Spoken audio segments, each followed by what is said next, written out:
Hi, good afternoon, everybody. We're just waiting a couple of minutes as we let people stream in to the webinar.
While we wait for people to stream in, thank you everybody for joining Partners in Project Green's Green Economy webinar series.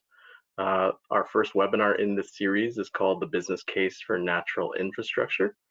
I know we're giving people a couple of minutes to stream in and to log in. So we're going to ask that all audience microphones are going to be muted by our moderators. If we can have people submit questions at any time via the toolbar, questions will only be visible to our organizers, so myself and Victoria. Recording slides and additional info will be shared after the webinar's completion in the next couple of days. And we would ask that you join our networking session after the panel. Computer audio only and Google Chrome browser recommended, so you'll be able to do a video networking. We have 2 rooms set up in our chat page, and you would have gotten an email about that today and yesterday related to 2 networking rooms set up through GoToMeeting that will prompt you to join us at the end of the webinar presentation. So that's aiming to start that around 2 o'clock this afternoon. So as we are looking to start in a minute or so, we'll give people a couple more minutes to chime in, and we'll be ready to go.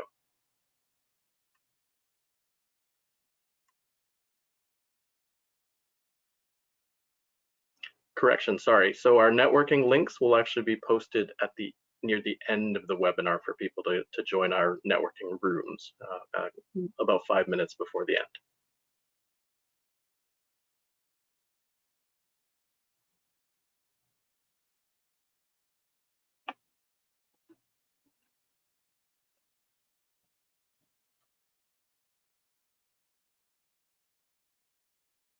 Okay, let's begin, everybody. So thank you again for joining. I'm going to be, my name is Eric Melton. I'm the program manager for Partners in Project Green for our water stewardship team, and I'm going to be providing an introduction to our business case for natural infrastructure webinar. And then I'm going to be passing it over to Victoria Kremkowski, our government and community relations specialist from the TRCA. We're going to have a little bit of time for Q&A at the end, and wrap up and transition to our GoToMeeting networking rooms. So thank you all for joining us this afternoon. So our water stewardship program, as it stands, is actually composed of 2 programs. Natural infrastructure and climate resiliency used to be our stormwater infrastructure program, and it helps businesses understand their climate risk, identify opportunities to mitigate those risks, and provide support to take action. That's primarily the focus of this conversation, but we also have a water efficiency program, which is focused on processed water and wastewater efficiencies and utility management for business stakeholders in our community.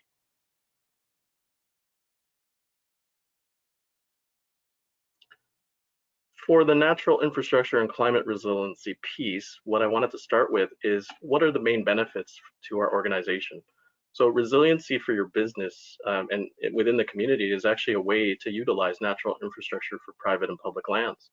We're actually looking at a way to do this to mitigate potential risks and costs related to extreme weather and flooding.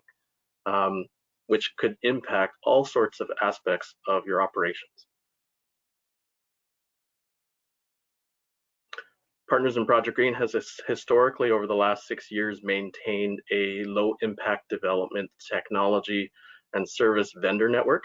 We are actually looking to update that in 2020. So as an action to our participants today, we're looking for companies to suggest wanting to join our vendor network to see if they'd like to showcase their technologies, industry case studies through our STEP program, and get that information out to the industry stakeholders who could utilize them. So on the sample below, these are the types of technologies and service providers that we've typically supported. What we're really excited about sharing today is that at the end of our webinar today, there's going to be a link provided on this slide and as part of our resource materials after the webinar that focus on our new white paper publication, the business case for natural infrastructure. So it's talking about the different areas to which Partners in Project Green is supporting and providing a unique access point to our business community to gain the benefits of natural infrastructure and to essentially support the business case in pursuing that type of action. So we're excited to launch that today officially.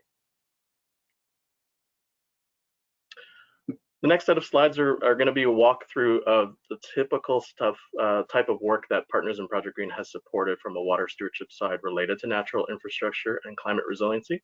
So the first slide is actually related to PPG's corporate tree plantings that we've typically done. It's a way to improve environmental social governance, corporate social responsibility, or sustainable development goals for national, multinational corporations or small to medium companies in our business community that want to do something with their employees or their family and staff with regards to outdoor education and planting and restoration services. So this is something that we would definitely continue to support and provide an access point for the business community to participate in. The next slide is referring to a project of ours that we completed in 2015 with a company out in Scarborough, at Calstone's Ponds project.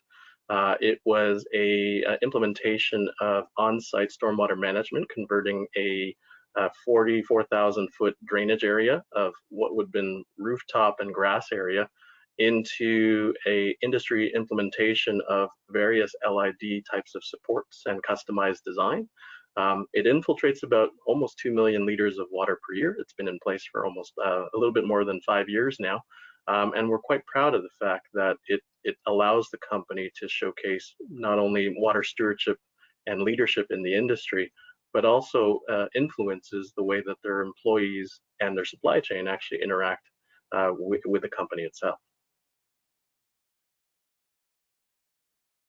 Another project that we wanted to showcase related to natural infrastructure and resiliency is actually companies looking to invest or provide resources to public types of initiatives. So the same company in 2018, Calstone Incorporated, decided to contribute to the TRCA and the Toronto District School Board to build a rain garden / pollinator habitat with a direct partnership with Tong Lomboat Junior Public School as part of the Toronto District School Board. We ended up planting about 2,000 native plant species. There's about 800 square meters of infiltration on site. And I just got an update from Cindy Cohenum earlier this week, and the plants are thriving. And we're very happy to see that year 2 and year 3 of this project has actually been quite successful. Some new work that we're looking to do in collaboration with other programs within the TRCA. Partners in Project Green is working with our Burhenthorpe SNAP team to help with the direct engagement with multi-unit residential buildings and stakeholders and constituents within those buildings. So we're actually working from the corporate side, Partners in Project Green is, to help with facilitating Starlight Investments support of this pilot. And this will lead into future work with either the City of Mississauga or other different stakeholders within the GTA in other capacities. And we'd like to also showcase the fact that we're developing a green infrastructure leadership lab in direct partnership with Credit Valley Conservation and the City of Mississauga and the Mississauga Board of Trade to essentially minimize on-site stormwater risks to companies in the City of Mississauga and to increase the uptake of the stormwater credit program. we're hoping to improve the profile of these companies, showcasing their leadership and designing what they'd like to implement as a result of the program. So that's a preview of what's going to be coming down in the fall of 2020, leading into a kickoff potentially in the spring of 2021. And next, I'm going to actually pass things over to my colleague, Victoria Karamkowski from Toronto Region Conservation Authority, and she's going to be talking about the business case for natural infrastructure. Great, thank you so much, Eric. So TRCA has worked very hard over the years to develop and implement services and projects related to natural infrastructure. And this is underpinned by the idea that all of us, communities, residents, businesses, society as a whole benefit from the services that natural infrastructure provides. And conversely, we experience negative impacts when it's not managed properly. Now, before I get into the business case for it, I just wanted to take a step back and make sure we're all on the same page when it comes to discussing what natural infrastructure is. And what I would want you to take away from this is that it can be naturally occurring, so it can be an existing creek or water course or forested area, or it can be a naturalized system, so something that has been created. But there is an intentionality and a strategy towards managing it for certain purposes or services or benefits. Natural infrastructure can be, like I mentioned, natural. So, what we would quote unquote think of as being, already existing there, trees, existing meadows, wetlands. There can be semi-engineered natural infrastructure, so perhaps strategic plantings to help control erosion, the use of certain natural processes or design in rain gardens or filter strips, or they can require a high degree of design and engineering. So thinking of green roofs or major erosion control works. But rather than thinking of natural infrastructure as being sort of slotted into these three different categories, it's better to think about it as occurring more on a spectrum. So even those really what we consider natural pieces of infrastructure may have had work done that is engineered, like installing riffles or bank controls when it comes to water courses. And similarly, those really engineered pieces of natural infrastructure still rely on vegetation and other natural processes to function.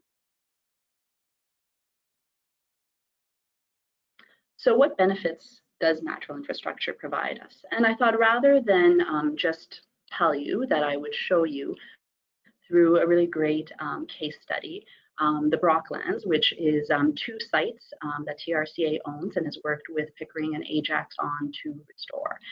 And the sites, while they're surrounded by agricultural lands and conservation area as the immediate neighbors, are surrounded by really high populations, a lot of growth rate in those populations in the surrounding area. So these properties were restored with certain objectives in mind, predominantly restoring and enhancing hydrology and groundwater zones, habitat restoration, and also looking for recreational opportunities in creating those. And so next slide, please. So the work that was done really focused on those priorities. So a lot of terrestrial habitat restoration, tree plantings, wetland restoration, watercourse restoration, and habitat structures as well. And as you can see, getting into the next slide, sort of the before and after, there was a lot of work that was done. Next slide, please. When it comes to helping to stabilize some of those banks through vegetation, trying to restore streams and water courses. There was also, from these before and afters, you can see that going to the after slide, there was a lot of work when it came to extensive tree planting, and again, really utilizing that vegetation to create habitat, new habitat, and connectivity between existing habitat, to create groundwater recharge zones, and a variety of these other priorities that were identified as being what we wanted to bring about when it came to restoration. But where it sort of gets a bit more interesting for us is TRCA worked with the Greenbelt Foundation to value some of those ecosystem services that were provided through this restoration. So you can see habitat is captured there, water filtration, but also other services like air quality, carbon sequestration, flood control, erosion control, pollination, and so on. So, and in addition to quite a bit of value when it came to the recreational benefits. And the value of these services far outweighed the cost of implementing the restoration, as well as the ongoing operating costs of these sites.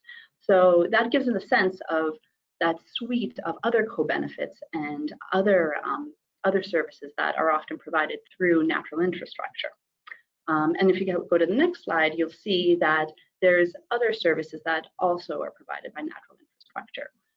So today we might be thinking quite a bit about cooling and mitigation of heat island effects when it comes to more urbanized areas.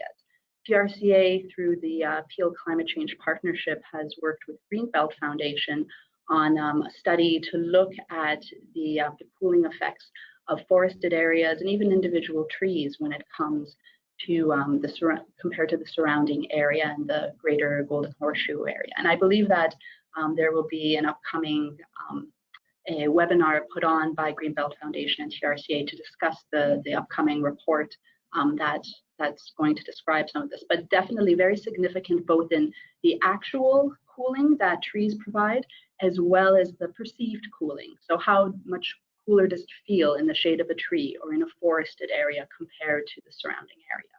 Natural infrastructure also provides other services like windbreaks, improved soil structure and nutrients in the soil, as well as mental and physical health benefits, particularly when it comes to cardiovascular and respiratory health, as well as erosion control. So you may be saying that's all well and good. This is a large public space with an extensive restoration plan that was implemented. But how can businesses benefit from implementing natural infrastructure? So first, what I will say is sometimes that can be difficult to build the business case for natural infrastructure, both for businesses, but also even for other public facilities as well, too. So because natural infrastructure, despite what I previously showed you, typically in our everyday life is not really assigned a value. It's difficult for businesses to be able to quantify the value compared to the cost of implementing it and what they get out of it. At the same time, like I'd mentioned, we all benefit from natural infrastructure, and we see the negative impacts when it is not maintained or not implemented properly. And so increasing the recognition of the benefits of natural infrastructure, the need for implementing it, as well as actually creating that protection and implementation structure for it, really requires an alignment and a layering between multiple different benefits, multiple different priorities at different levels of government, among different stakeholders, and layering as well those different supports that are in place and funding that is in place as well. So I'd argue that this type of integration is needed at three different levels. Within organizations that deliver this, between services and the larger policy context, and within funding. I'm going to show you what this might look like. So integration within an organization, and I'm using TRCA as our example, because TRCA is really interesting and unique in that it covers that entire cycle of natural infrastructure, strategy development, research and evaluation, the development of best practice guidelines and supports, implementation, all the way through to engagement, knowledge transfer, monitoring, and then conversely, informing future strategies. So you need to have that integration within all the different teams and areas that conduct this cycle of natural infrastructure implementation. But at the same time, for outside audiences or outside stakeholders that want to access this knowledge or these supports, you need to have a sort of a user-friendly conduit in. And so this is why we're so excited to strengthen the role that PPG has had already and to further build it, to help our business community and their other members to access TRCA services and supports that are in place. You also need integration between existing programs and services and the broader policy context as well. You need to, when it comes to natural infrastructure, there are a variety of different government priorities. It's actually a very exciting time because natural infrastructure is, and its importance and its role is getting so much recognition, and this is only going to grow. So you need to find alignments between those government priorities at a variety of different levels with the resources that are already in place, with programs that are already being offered, and with businesses or other property owners that want to implement natural infrastructure. And this kind of layering between programs and priorities can also result in the layering of funding opportunities. So what's an example that actually shows what this layering looks like? So if we take the region of Peel, the region of Peel has a rural water quality program that offers guidance and also offers funding and implementation for agricultural properties to implement different types of projects. These can range from livestock fencing, but can also include things like tree planting or wetland creation. So we have this existing program, as well as the financial resources to back it up to help property owners that want to implement these types of programs or projects. When you combine that with federal tree planting priorities and funding, now some of these funding opportunities are not really accessible to individual business owners or landowners. They might not necessarily even be accessible to individual municipalities because there's usually certain thresholds that have to be met when it comes to implementation, when it comes to the number of trees planted. But TRCA has been able to act as this nexus between these layers of funding and these priorities at different governmental levels with those individual property owners. And then you combine that with landowner interests, why they're interested in implementing these types of projects in the first place. So, for an agricultural property, it could be to maintain their soil resources or to protect their water resources. It could even be other interests such as creating habitat, creating recreational opportunities on their land. But when you layer all of these and integrate them together with TRCA as the sort of nexus between these different programs and priorities, then you end up having multiple benefits that include what the landowner wanted to achieve, that includes what the government, different levels of government want to achieve, but goes far beyond that. So we have water quality benefits, habitat, soil quality, and so on. So to bring it back to my original question, how can businesses benefit from natural infrastructure? There are really sort of two categories through which of different types of benefits. And the first is to mitigate or manage risk. Businesses experience a variety of different risks depending on the business and depending on what they do and where their vulnerabilities are. Flooding is a major one for most any of them, both in how it impacts supply chains, but also property damage or damage to supplies or inventory. And natural infrastructure has shown great benefit when it comes to helping to absorb stormwater, reducing risks both to your own property, but also to neighboring properties and often limiting liability in that case. There's often the need to mitigate risk when it comes to water quality, whether to comply with different municipal policies when it comes to runoff, or perhaps for some more rural properties to comply with source water protection regulations, mitigating risk when it comes to heat, when it comes to erosion, and also mitigating cost risks as well too. So utility rates or insurance rates. But beyond mitigating risk, there's also a wonderful opportunity through natural infrastructure to create new value and new opportunities. And Eric had touched on some great examples when it came to Calstone, for example. in how it has changed how their employees engage with the company, customers engage with the company, and its supply chain engages with them. It also creates the opportunity to build a positive corporate reputation for that particular business. And also there can sometimes be the opportunity to find new efficiencies or new linkages that maybe had not been previously considered. And I'll get into some examples momentarily that show that. And beyond that, there's also the opportunity to be a good neighbor, to improve the immediate area in which you operate, improve your community, or improve the best practices within your industry.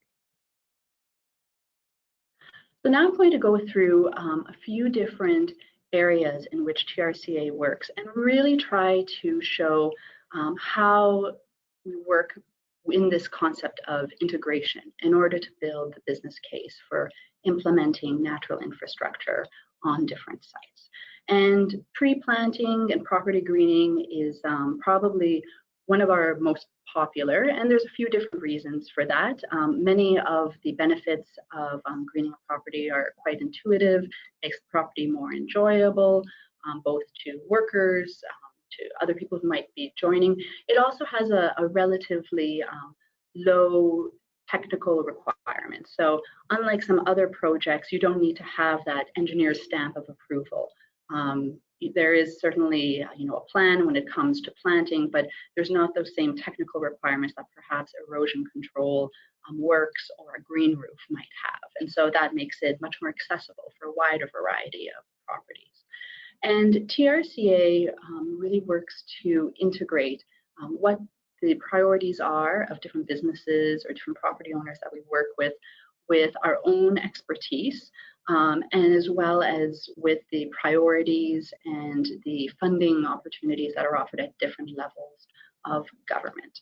And again, we work really as that nexus between all of this to be able to open up different opportunities to landowners that they might not previously have had, with PPG being that conduit in for our corporate landowners and for PPG members as well. An example of how this sort of comes together is actually a very recent one where TRCA has worked with the City of Toronto to receive funding for tree planting on large properties. Now, this is where we have municipal priorities. City of Toronto is very serious about increasing their canopy cover, and they recognize that really where that is going to take place and the big opportunity for increasing canopy cover is on private properties and some larger, sometimes institutional facilities. Because in a lot of cases, there's not as much room anymore when it comes to tree planting on public properties. A lot of these have been sort of tapped out when it comes to space. Now, TRCA is able to leverage its expertise in order to take this funding, in order to plant a minimum of 30 trees on different large properties within Toronto. So the picture that you see to the right is actually a very recent planting that was just done a few weeks ago at the Ontario Science Centre of about 50 trees. And there are more corporate and private properties that are in line for this type of planting. And so this is, again, a great example where we're able to leverage those municipal priorities with funding, with our expertise to open up these opportunities to different property owners. We also have other programs that similarly integrate different government priorities with TRCA work on agricultural properties, on managed forests, and some of the ways that these types of things both mitigate risks and create value. Like I had mentioned, greening properties is helpful for stormwater management on site. It can reduce heat impacts on site, and it can also reduce utility and user fee rates. So harkening back to some of my previous experience in stormwater charges, many municipalities are implementing stormwater charges or user fees in order to pay for their stormwater services. And different municipalities implement these in different ways and assess properties in different ways. But it is fairly common that many municipalities, for business properties, corporate properties, sometimes multi-residential apartment or condo properties, will map all the hard surface on a site in order to come up with what their stormwater charge is. And sometimes these charges are quite considerable and can be in the tens of thousands of dollars. Now, many municipalities also have credit programs to encourage, other types of best practices like rooftop controls or perhaps oil grid separators. But when it comes to properties that are assessed based on all their hard surface, by re-greening part of your property, that essentially removes the part of the charge from that part of the property completely, and often can be sometimes even better value than applying for credits. Now, obviously, this depends on the property and what's feasible in different parts. But in my own experience, I've seen several properties that have done this and have reduced stormwater rates considerably. And of course, greening properties also creates lots of new value when it comes to aesthetics, when it comes to comfort, when it comes to really showing that corporate leadership, and also helping to complement and fulfill different policy goals too. Now, something else I want to mention is TRCA's work in erosion risk management. Many properties, including private properties, sometimes experience impacts of erosion if they are on water courses or on lake shores, but you even find this on some properties, such as agricultural properties, just across the land where it's not necessarily adjacent to a water course. TRCA's work can range from strategic plantings, where you're using that natural infrastructure, you're using the root systems just to hold the bank in place. But of course, there are some instances where erosion is very considerable and requires a more engineered solution. But even then, in these cases, vegetation and root systems are still a key aspect of those works. Again, this is an example where we've been able to sort of leverage different priorities at different levels to help private properties and to help businesses. Has been, in some cases, certain municipalities have, typically they would focus on their own public lands when it comes to managing erosion. However, some municipalities recognize that there are erosion risks on private lands that are in sort of strategic priority areas where the municipality wants to address erosion. Often for private property owners, it's their responsibility to address any erosion issues on their own and bear the cost and manage the work. But in municipalities in some municipalities where TRCA works, we're able to leverage funding from that municipality, sometimes additional funding through other levels of government, in order to address erosion issues on private properties, including corporate properties as well too.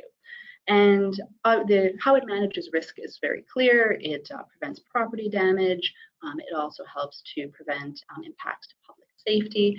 But there's great opportunity to create new value when it comes to amenities on that land. Often water quality improvements, habitat improvements are also come out of this, as well as the potential to manage stormwater better before it flows into a water course. Now, low impact development can be seen as a bit of a subset of natural infrastructure, and involves natural processes such as vegetation, but often is a little bit more engineered, can include things like rain gardens or bioswales. It can also include things like permeable pavement, and TRCA is very active in this area, and as such is involved in a partnership between Credit Valley Conservation and Lake Simcoe Conservation in the Sustainable Technologies Evaluation Program, or STEP. And STEP provides guidance on LID design, implementation, maintenance to municipalities, to consultants, and also to businesses and private properties, and really helps to see them through that entire cycle of LID development, design, and maintenance. How LID manages risk: frequently it's implemented as a stormwater management option, also often implemented to help preserve or protect water quality, and can also be implemented to help meet certain regulatory requirements when it comes to development. When it comes to creating new value, LID really results in a lot of site improvements when it comes to aesthetics. Often, it can be integrated with engagement opportunities, like Eric had shown on school property with the rain garden. It definitely shows some corporate leadership and helps to enact some best practices. And it can also sometimes help to develop new opportunities and linkages. So on the next slide, you'll see an example of that. There we go. So this is a pilot project that's actually being run by Credit Valley Conservation through STEP. And it looks at how the Drainage Act can be used to support large-scale LID adoption on private properties. Now, the Drainage Act, for those of you who might be familiar with it, is more so typically used in more rural agricultural properties and areas. And so you don't usually see it utilized in urbanized areas. But here CBC is working with the South Down neighborhood in Mississauga, which is a very urbanized area, to look at how this can help to implement and encourage LID on private properties. Now, the properties that CBC is working with are sort of small to medium-sized businesses. And sometimes these properties can have difficulty financing outright the implementation of an LID project, whereas the Drainage Act allows administration of these projects through the municipality and paying for its implementation and for its management over time. But even more interesting, the Drainage Act also allows for communal LID projects that can service more than one property. So some properties may find that they don't have the space for a bioswale on their property alone. But if you combine multiple properties and allow that LID measure to cross those properties and service multiple properties, then you might start to see a bit more of a business case for it. So this is a pilot that is really interesting that CBC is working on. It's also created some additional sort of co-benefit linkages between some different property owners, in that in these conversations, as CBC has been working on this, some property owners have found, that they're able to use perhaps the excess water from certain processes on their neighbor's property for utilization in their own processes. So also looking at those other efficiencies and linkages that can be created. And CBC will be actually running a webinar on using the Drainage Act through STEP. So you can check that out on the STEP website. I believe that will be on June 2nd. And the final area that I want to look at relates to agriculture and food. Now, any farmer would be able to tell you how they depend on natural infrastructure in order to do what they do. And there are many companies that also depend on the products of agricultural properties in order to function, in order to produce their products. TRCA works both when it comes to conventional agricultural properties and helping to enable natural infrastructure there, as well as more urban infrastructure properties and other sort of more innovative food and ag-related opportunities. When it comes to conventional properties, TRCA, I had mentioned our work with the Peel Rural Water Quality Program in order to help layer different types of funding in order to help to implement wetlands or tree plantings and the benefits that accrue to those. We also work with agricultural properties on environmental farm plans, which then the implementation of which farmers can often access different types of funding once they have an environmental farm plan in place. But beyond that, TRCA also works on with urban farmers, and we provide land, soil, and both natural and conventional infrastructure resources for urban farmers. And this should be differentiated from more so community smaller scale community ag, where somebody might have sort of a plot that, you know, in a larger section that they grow some food for themselves and their household. When we talk about urban ag, we're really talking about you know, farmers and different food production professionals that are running businesses off of our urban agriculture lands. And this is a case where, you know, that internal integration within an organization is so important. So for example, planting cover crops in order to preserve soil and to improve soil is done by TRCA on behalf of the farmers.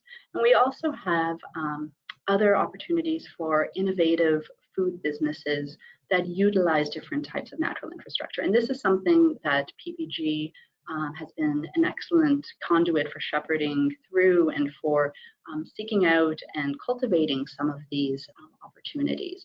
They're beyond, you know, what we would consider conventional farming of the land. There is really a lot of interesting technologies that are attempting to create more of a circular economy when it comes to food. And this is something that, that PPG is working in and TRCA is supporting. Now, when it comes to mitigating risks, you know, the building the business case for natural infrastructure in ag and food that TRCA works in, there's definitely the opportunity to fulfill certain legislative or regulatory requirements when it comes to you know, water quality, when it comes sometimes to source water protection. It also helps to preserve soil and water resources or restore soil and water resources. But then when it comes to creating new value, there's really this great opportunity to strengthen and green supply chains, which is something that consumers are expecting to see more and more, and that companies have to be accountable for more and more.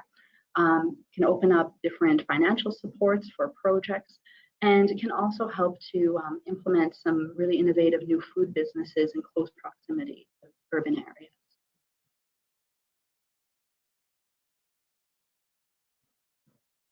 So to sum up, you know, we all benefit from natural infrastructure, and particularly from natural infrastructure properly managed.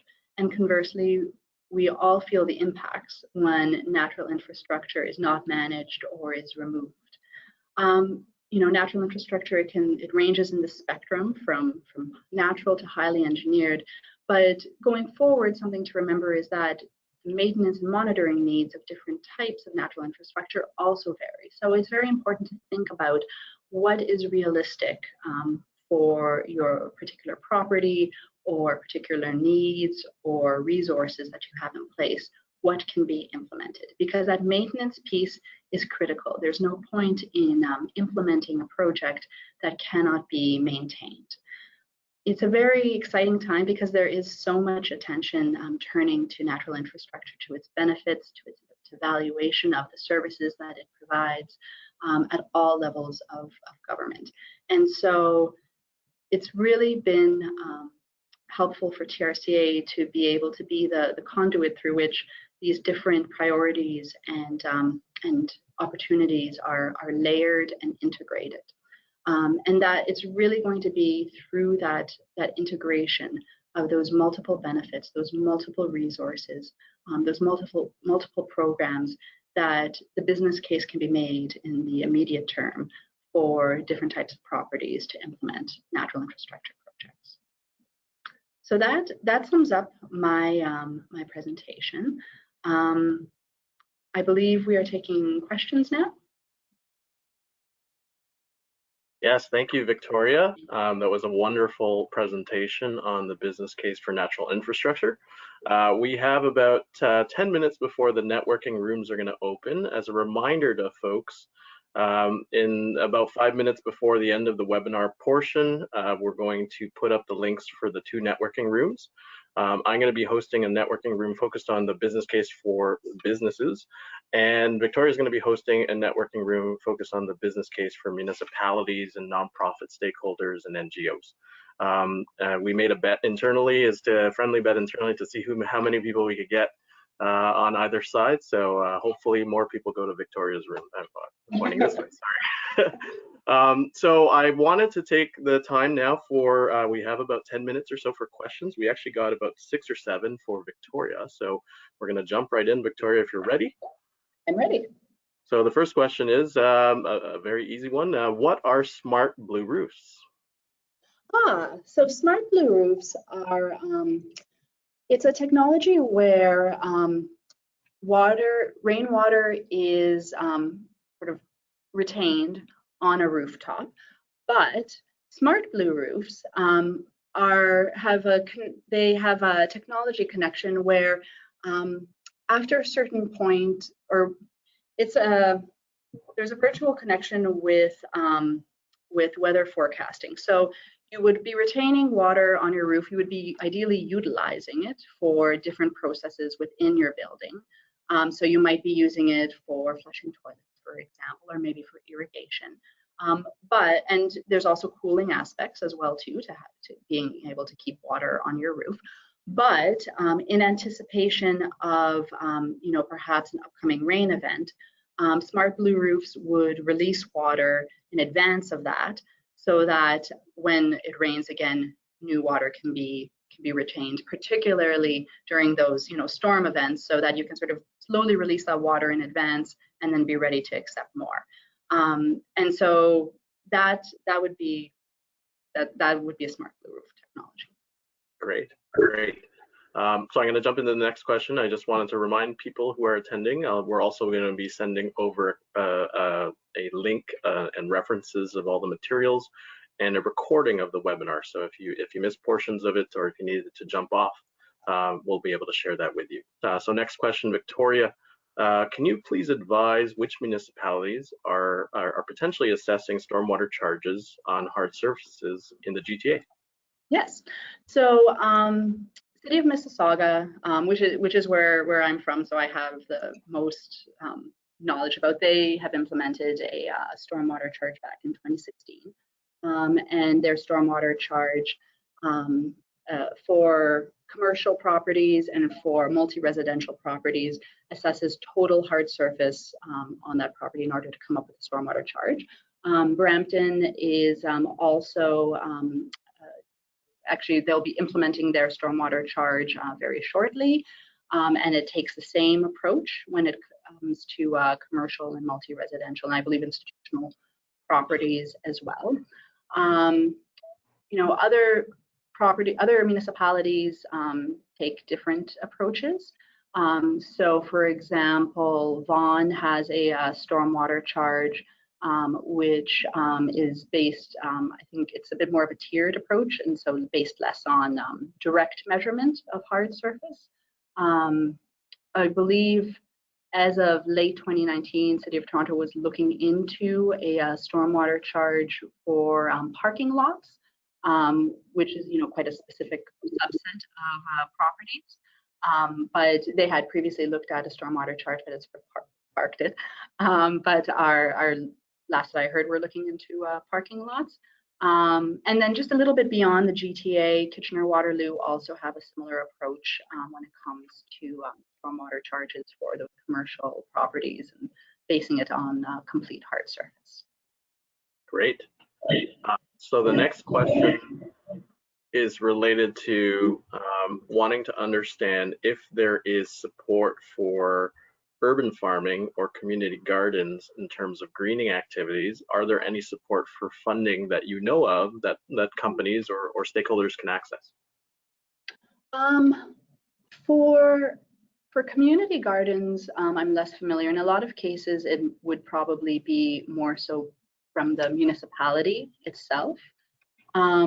For urban agriculture, there are less that I'm familiar with there.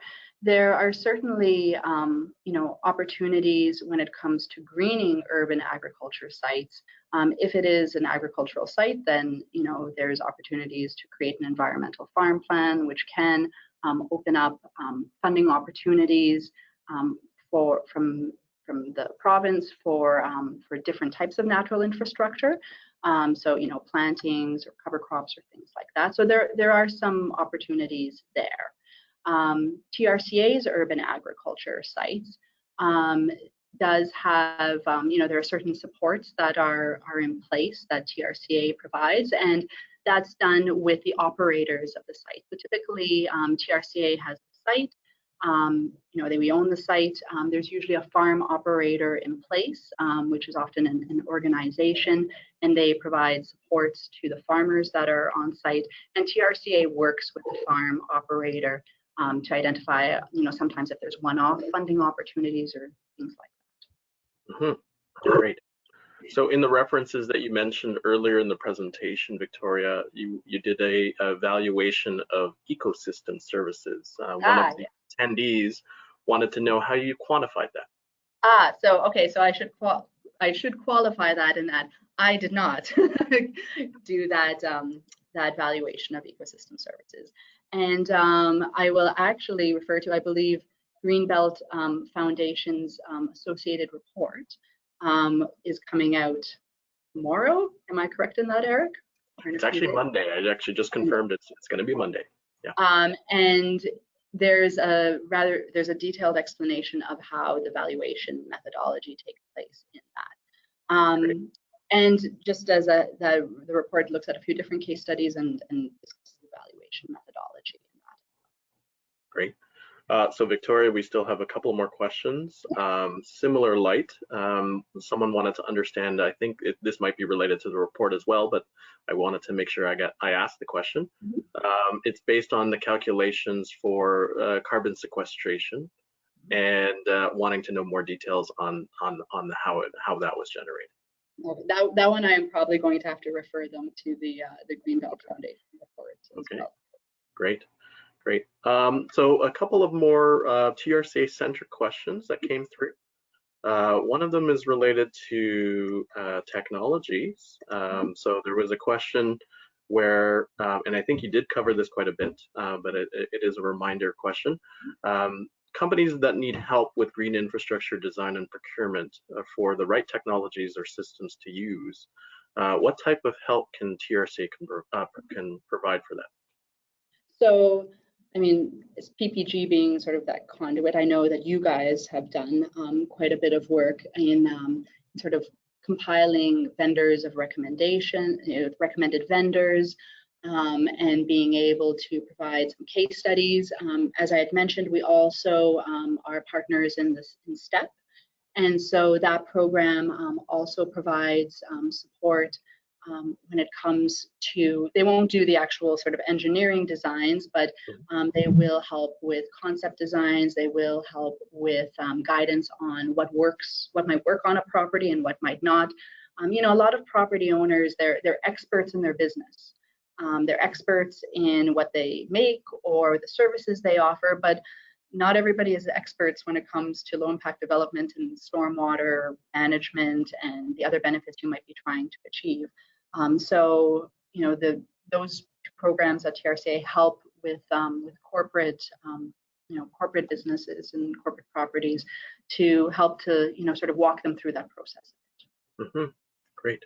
And the last question, and before we get started on that, I do want to remind people one more time that our organizers on our end are going to be posting the 2 networking rooms for networking engagement after this webinar. So the last question for you, Victoria, is related to policy influence. Is TRCA helping to influence policy or municipal directives to incorporate natural infrastructure on private lands to help with stormwater capacity? So we always look for opportunities when working with our municipal partners to try to encourage and implement natural infrastructure for stormwater management, but also for a lot of other co-benefits as well. Because, for example, we are very interested in habitat connectivity and the natural heritage system. We're very interested in, the public health benefits of, reducing heat island effect. So for a variety of reasons, we do work with our municipalities. We're often called upon to provide input and guidance when they are developing policies, such as maybe green development standards or, policies related to LID or, tree tree protection policies. We also look for opportunities when we are doing plan review during the development process as well to try to maximize those natural infrastructure benefits. So certainly we're pretty active partners with our municipalities and with other stakeholders as well too. Great. Thank you, Victoria, for the time this afternoon. Thank you for all of our attendees. I look forward to meeting a few of our attendees just in a couple of minutes. So we're going to give people a few minutes to trickle into our networking rooms. We wanted to thank everybody for attending this afternoon's Partners in Project Green's Green Economy webinar series. As we mentioned, we are going to continue with the Green Economy webinar series throughout the next few months, likely pushing one of these out once a month in the next few months. So thank you for your time this afternoon, Victoria, and we'll see everybody in our networking rooms in a few minutes. Thank you.